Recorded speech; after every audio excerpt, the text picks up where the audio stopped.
আচ্ছা, এখানে কোনো হোটেল ভাড়া পাওয়া যায় না? তাহলে কদিনের জন্য আমি হয়তো হোটেলেই চলে যাব। তোর কি মাথা খারাপ নাকি?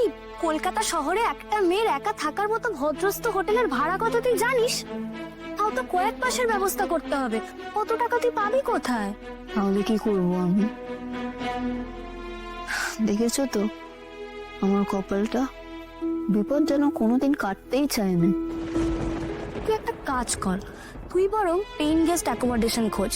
তোর ক্লাসের মেয়েদের থেকে খোঁজ নে কারা কারা পিজিতে থাকে, সেখানে যদি ফাঁকা থাকে তো তবে ঢুকে পড়। দেখি, বিশ্বকেও বলতে হবে কিছু একটা, ও যদি খুঁজে দিতে পারে। যা করবি তাড়াতাড়ি কর, হাতে তো আর মাত্র 2 দিন। আমি আর পারছি না, আমি এত কিছু ভাবতে পারছি না, আমার সব গুলিয়ে যাচ্ছে। মরে যাই না কেন, আমি সত্যি আর পারছি না। আমার কপালে বোধহয় ঠাকুর শান্তি বলে কিছুই লেখেনি।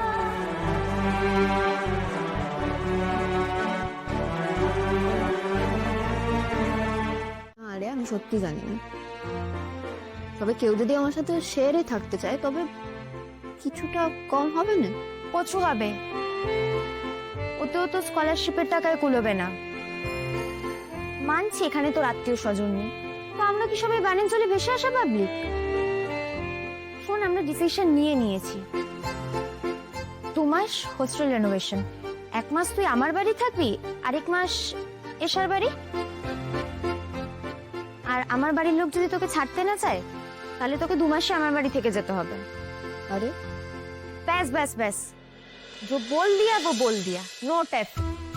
তাতে যদি তোর 5 ফুটিয়া শরীরে 10 ফুটিয়া ইগো হার্ট হয় তাতে আমার কিচ্ছু যায় আসে না রে। তুই কালকেই শিফট করছিস এন্ড দ্যাটস ফাইনাল। না রে, তা হবে না, তোরা বুঝতে পারছিস না। আমি ভাবছি এত শর্ট পিরিয়ডে হস্টেল ছাড়তে বলা যায়? আর এতগুলো মেয়ে কোথায় যাবে? আর সবাই তো পেইং গেস্ট হিসাবে থাকতেও পারবে না। তাছাড়া এখন আবার অনেক ফ্যাকরা আছে, তুই আবার ম্যারিড, তোর লোকাল গার্ডিয়ান অন্য একজন, সব পিজিগুলোতে না অনেক ফালতু নিয়ম আছে। আমি তাহলে কোথায় যাবো? কেন? আমাদের বাড়িতে। না রে, ওইভাবে থাকা যায় না। তোদের মতো শহরের মানুষদের মতন আমার অভ্যেস নেই। তোদের বাড়িতে আমি থাকলে তোদেরই অসুবিধা হবে, দেখিস। তোকে কিছু বলে তো কিছু বুঝিস না কেন বলতো? যা তো চাইছি তো। কি বোঝাতে চাইছিস তুই? আরে ভাই, তো করে বল। বনলতা দিদি হঠাৎ এখানে কেন? লোকটাকে বনলতা দিদিকে কিছু বলেছে নাকি? আগের দিনে সেই উল্টো পাল্টো কথাগুলো। High hi everyone, I am so sorry তোমরা কথা বলছিলে, আমি তার মাঝখানে চলে এলাম। অ্যাকচুয়ালি আমি ওয়েট করছিলাম যে তোমাদের ক্লাস শেষ হবে দেন দেখা হবে, কিন্তু তোমরা বেরোচ্ছিলেন না ক্লাস থেকে, তাই এটা ফার্স্ট ইয়ারের মেয়েকে জিজ্ঞেস করলাম লাজু কোথায়। ও বললো লাজু ক্যান্টিনে আছে, তাই এখানে চলে এলাম। বুঝেছি আপনি এখানে অবধি কি করে এসেছেন সেটা আমরা বুঝেছি, কিন্তু আপনি রোজ রোজ এখানে আসছেন কেন বলুন তো? বিশু, ওইভাবে কেন কথা বলছিস তুই? কিছু বলতে এসেছো বনলতা দিদি? হ্যাঁ বলবো বলেই এসেছি। তোরা এগো, আমি কথা বলে আসছি। কমরেড, একটা কথা না মনের মধ্যে বারবার রিপিট করো, সেটা হচ্ছে আমি বেশি ভালো হয়ে আর মাস খাবো না।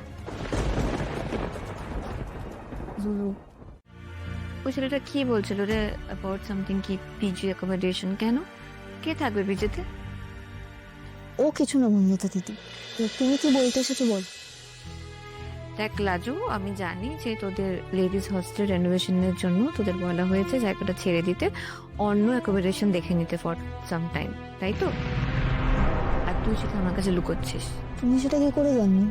নোটিস কিন্তু সামনেই রয়েছে, একটু চোখ কান খোলা রাখলেই দেখা যায়। আচ্ছা, তুই এই কথাটা আমার কাছে লুকিয়ে যাওয়ার চেষ্টা কেন করছিলিস? লুকাতে চাইবো কেন?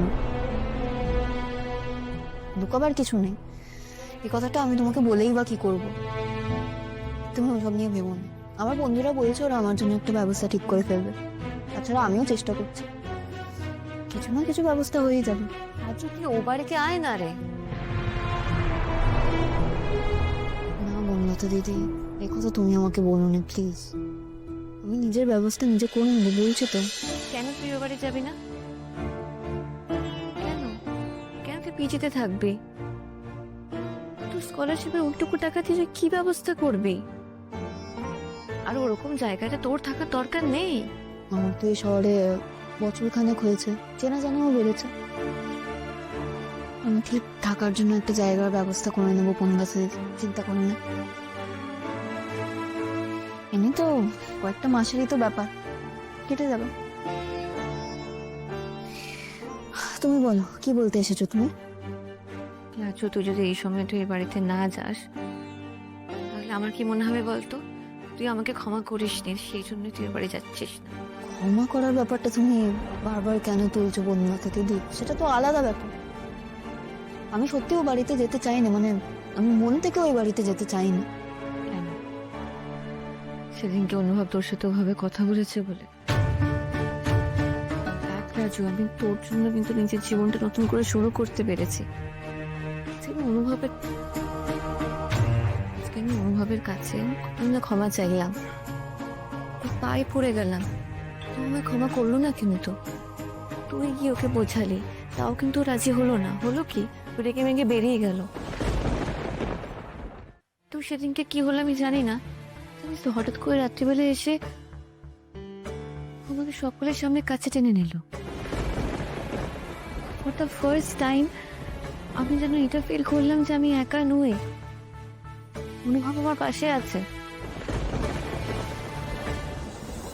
ও কিন্তু কোনো জন্য আমাকে ওভাবে কাছে টেনে নেয়নি।